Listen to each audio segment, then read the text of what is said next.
माननीय अध्यक्ष महोदय, कालच आपल्या अर्थमंत्र्यांनी अर्थसंकल्प मांडला आहे।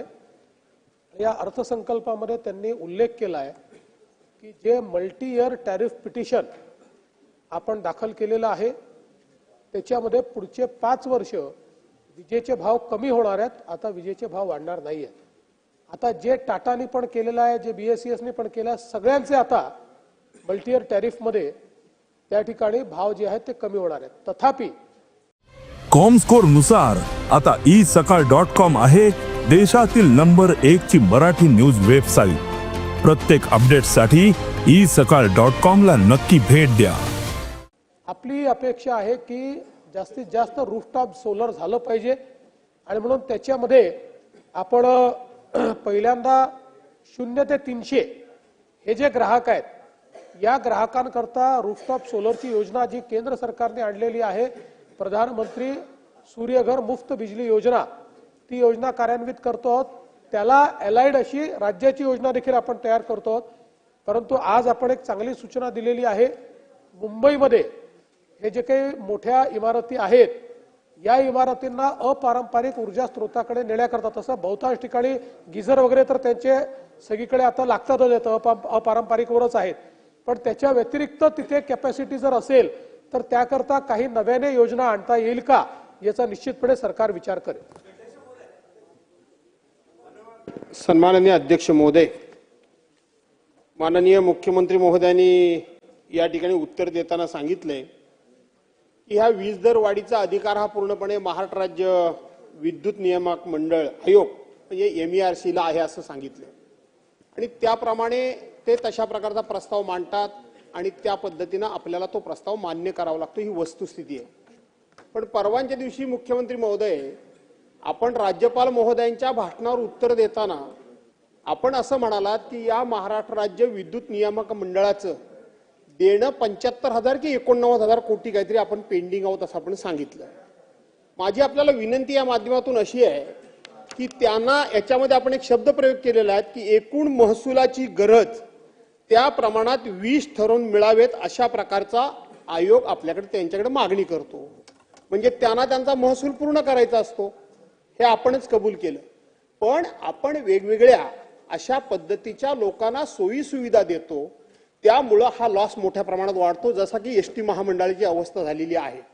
सरकार कुठलीही घोषणा करतं आणि ती एसटी महामंडळावर टाकतं आणि म्हणून याचा महसूल त्यांना पुरेसा वसूल करावा लागतो, त्यामुळे हे वीज दर वाढतात आणि म्हणून हे वीज दर त्यांना वाढवण्याचे अधिकार असले तरी सुद्धा त्यांची थकबाकी आपण वाढवतोय असा त्याचा अर्थ होतो आणि म्हणून ही थकबाकी जर कमी केली तर हा वीज दर कमी होईल असं मला वाटतं।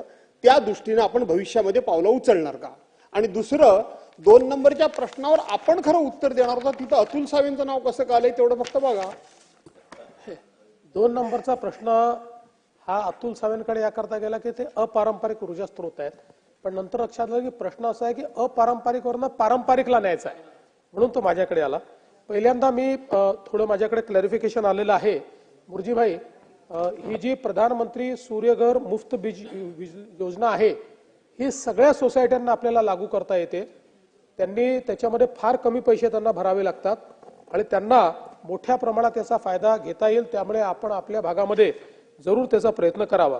दुसरं, भास्करराव, आपण जो विषय उपस्थित केला त्याच्यामध्ये मुळात दर ते ठरवत नाहीत, ते काय करतात, आपण दराची पिटिशन आपण देतो की प्रत्येक कॅटेगरीला पुढच्या 5 वर्षात किंवा आधी आपण 2 वर्षाचा देतो, 5 वर्ष काल आमचा दर हा राहील आणि आपण तो जो दर देतो त्यातनं आपल्याला किती रिअलायझेशन मिळणार आहे आणि ऍक्च्युअल आपली मागणी किती आहे याच्या आधारावर ते त्याचं मूल्यमापन करतात आणि आपण केलेली मागणी ही बरोबर आहे की नाही।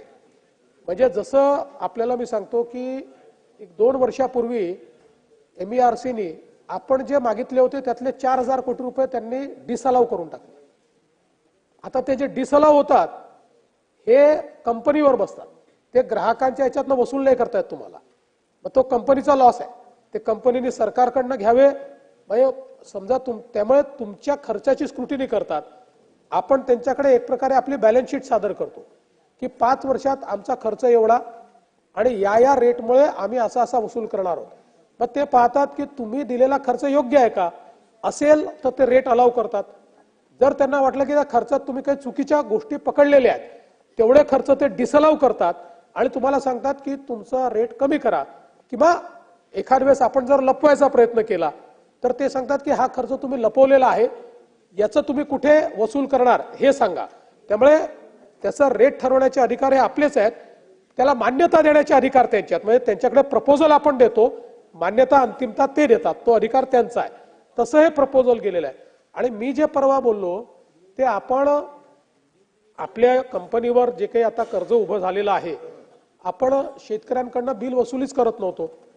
त्याच्यामुळे हे 75,000 कोटी रुपये जे आहेत ते आपल्यावर आहेत. त्याची वसुली, त्यांचं म्हणणं आहे की त्याच्या संदर्भात त्यांचा नियम असतो की तुमच्या कायद्याने तुम्ही वसुली करा, नाही तर तुमचा लॉस म्हणून ते ठेवा.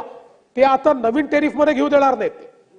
नाही, नवीन टेरिफमध्ये ते घेऊ देणार नाही. ते म्हणतील तुमचं जुनं बिल आहे, ते जुनं बिल तुम्ही वसूल करा, नाहीतर सरकारकडनं द्या किंवा कंपनीने आपले साधन संपत्ती उभी करावी. शेवटी हे जे काही रेग्युलेटर्स तयार झालेले आहेत हे कंपन्यांची एफिशियन्सी वाढवण्याकरता, कारण शेवटी कंपन्या ज्या आहेत जरी खाजगी म्हणजे असल्या तरी सरकारचं त्याच्यावर नियंत्रण आहे. त्यामुळे सरकार शेवटी निर्णय हे अनेक वेळा कंपन्यांच्या हिताचं घेते असं नाही आहे. म्हणून कंपन्यांचं हित जपलं गेलं पाहिजे आणि ग्राहकाचं हित जपलं गेलं पाहिजे, या दृष्टीने MERC ची निर्मिती करण्यात आली आहे. मला हे सांगताना आनंद वाटतो की या सगळ्या MERCच्या किंवा देशातल्या रेग्युलेटर्सच्या इतिहासामध्ये पहिल्यांदा महाराष्ट्र असं राज्य ठरलेलं आहे की ज्यांनी मल्टी-इयर टॅरिफ पिटिशन मध्ये आपले 5 वर्षाचे दरवर्षी कमी करण्याचं आपण त्या ठिकाणी पिटिशन सादर केलेलं आहे. आणि मला विश्वास आहे की MERCतलं ते पिटिशन आपण मंजूर करू. देश विदेशातील प्रत्येक घडामोडींचे लाईव्ह अपडेट मिळवण्यासाठी आता साम टीव्हीच्या सर्व सोशल मीडिया प्लॅटफॉर्मला लाईक, फॉलो आणि सबस्क्राईब करा. तसंच सर्व नोटिफिकेशनसाठी बेल आयकॉन प्रेस करायला विसरू नका.